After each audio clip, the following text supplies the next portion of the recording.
My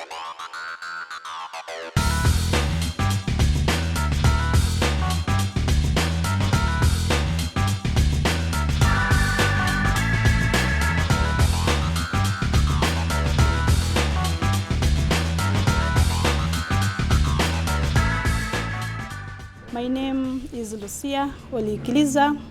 I'm the Managing Director of Oribags Innovations Uganda Limited.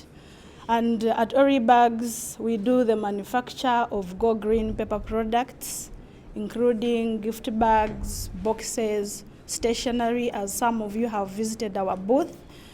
Oribags is currently in 35 supermarkets, mainly in the central region, including Capital Shoppers, all branches, Nakumatt, downtown. We have our production facility, which is on Mitiana Road.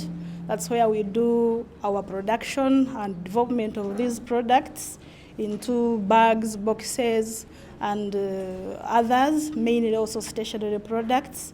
We also do exportation of some of our products to different countries. And we have our factory outlet at Equatorial Mall, opposite KCCA Central Division offices. And at Oribags, we do ecologically recover agricultural waste, including cotton waste, banana fiber, biomass waste, and also the waste that is biodegradable, especially the one that we collect from shopping malls, printing houses, supermarkets, and we transform these wastes into beautiful products. And our company is currently estimated over 500 million. And looking forward, how did I start this business?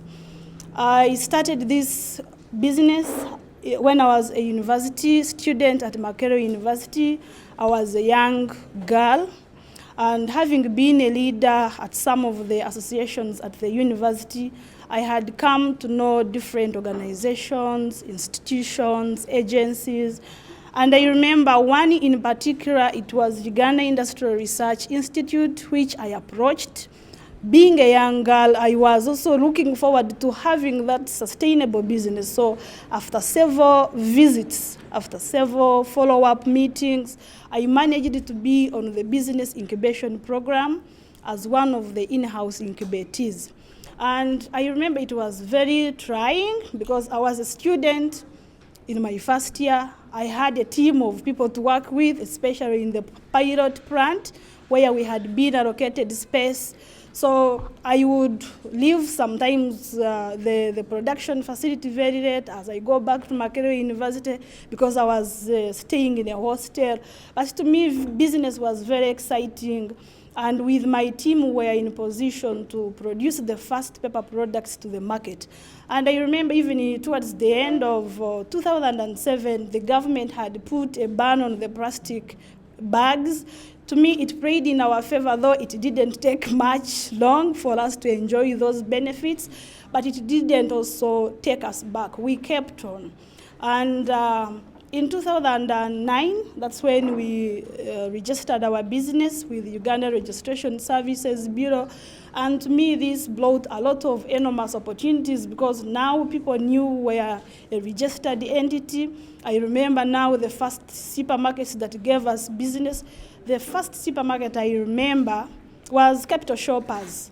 And later they required us to be VAT registered. By then, you wouldn't get the certificate from URA if we were not making above 50 million. I remember going to URA so many times because I wanted that certificate, though my business was not making the 50 million.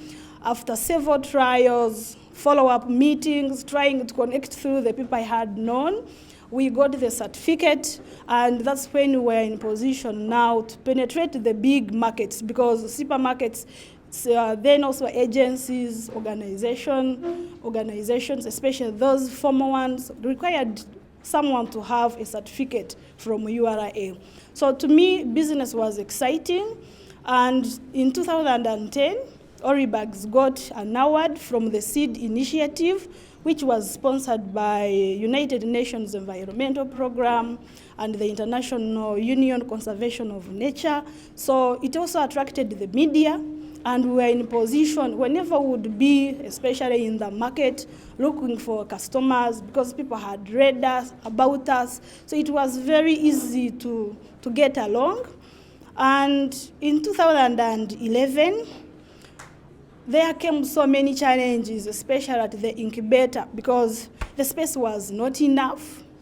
But I didn't look at my incubator being the only solution provider, and we had to step out of the institute's premises. I remember that's when we were in position to rent our first outlet in the industrial area, which we closed recently because we have now shifted to our home. And going to industrial area because we wanted to be near our clientele. It was very challenging because the cost of rent was very high. Now everything was on Oribag's shoulders. It was not like the first 2 years when we got everything at a subsidized rate. Now everything was on our shoulders and we started really struggling. I remember most of my work team members had to pull because people were not guaranteed of their employment in the next years. So I kept on. As others pulled out, I kept on.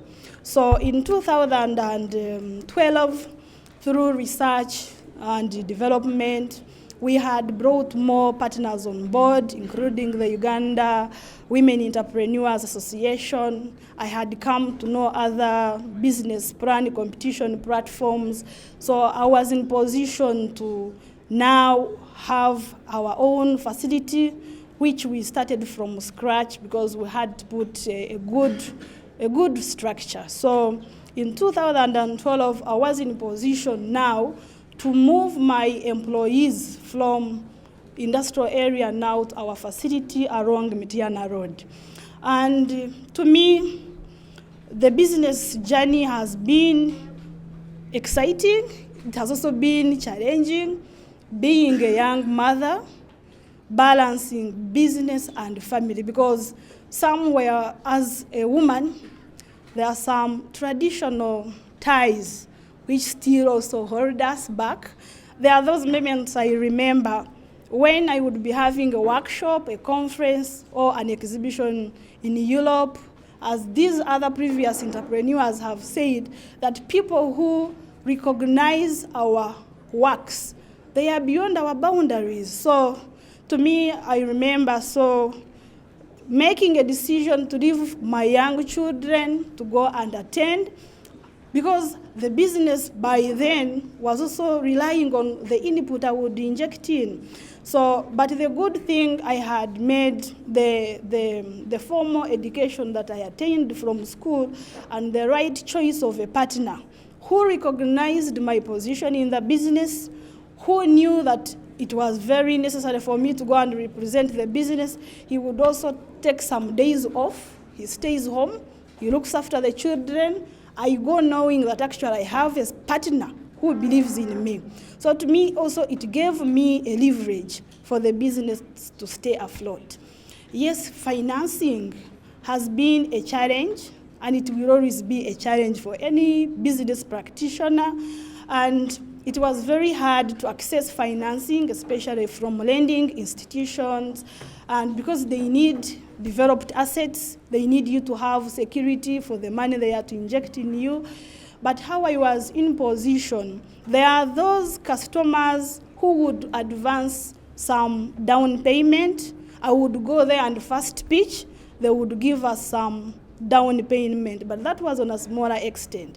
But those who couldn't, through the suppliers credit, there are those, I remember my Indian friends who used to give me some suppliers credit. I would get items, especially the consumables we use in the production of these products.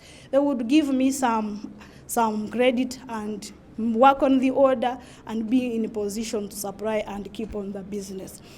And another big challenge when I look back was also the right equipments for production of these products, because most of the equipments that we use, let them be the pulping machines we use to make the pulp, everything 100% is imported, and mainly from India, from China, especially those who have modified the technologies.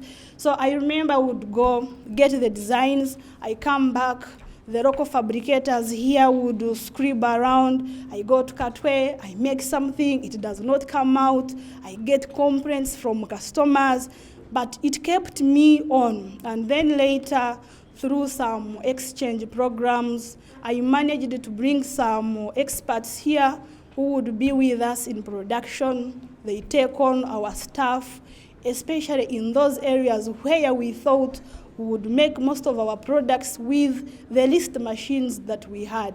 And for me, it has paid off. You don't need to first wait to get that big investor. You need to use the available resources. And anyway, to me, from experience, the magic is in the hands.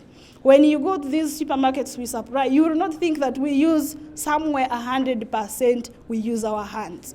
To me, it is about mastering the tastes and preferences that your customers want. And how do I look at Oribags in the next 10 years? For me, we continue to be the leading manufacturer of these green products, including bags, boxes, stationery products. Currently, we are in over 35 supermarkets. We look forward to penetrating bigger markets.